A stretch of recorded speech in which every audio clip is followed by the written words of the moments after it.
Hello, everybody. So today we get to talk about, gosh, I think I just said that the kidneys are one of my very favorite systems ever. And I mean, I know it's true. I know that every system I talk about, I'm like, but this is the best one.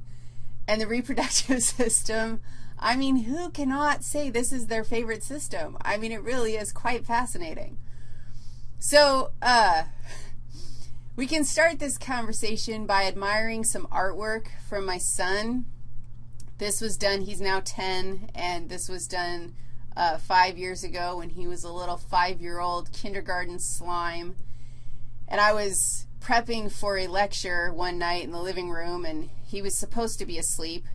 And he crawls out of his bed and tromps down the stairs and comes and climbs into my lap. And, of course, I'm like, get away from me, you stinking parasite. But he gets all cute and cuddly and, oh, all right, parasites sometimes sitting in your lap, that's okay.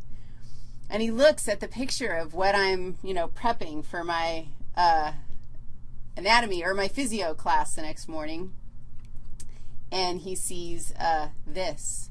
Oh, and his eyes get really big. And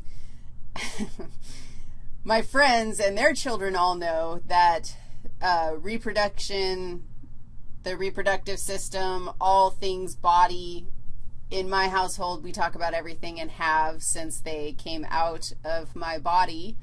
And often, I mean, the number of times that I've had to call up their friends' parents and be like, yeah, my kids were teaching your kids about sperm and eggs today. My friends are always like, oh my God, what's wrong with you? So this is the inspiring image for young Mr. Keenan that made him want to create this lovely replication of sperm and eggs. It's quite nice.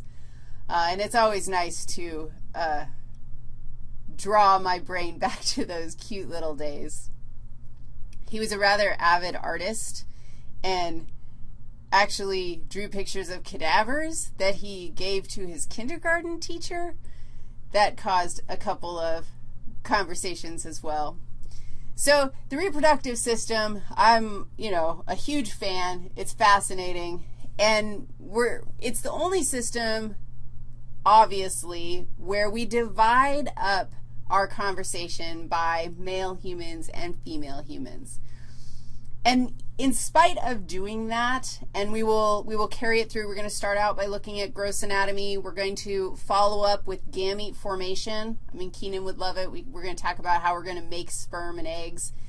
And then we're going to talk about how, the anatomy required to combine sperm and eggs, because really the reproductive system, that's kind of the whole point. But we're going to tie it all up in the end with a conversation about how, even though we spend all this time separating out the fellas and the ladies, the fact is that our similarities are a whole heck of a lot more striking than you might think. So then I had to flip a coin, do the fellas go first or do the ladies go first? And that was a tough choice. And then I had to try and think of a good transition to get us into talking about the fellas first. That was not an easy task.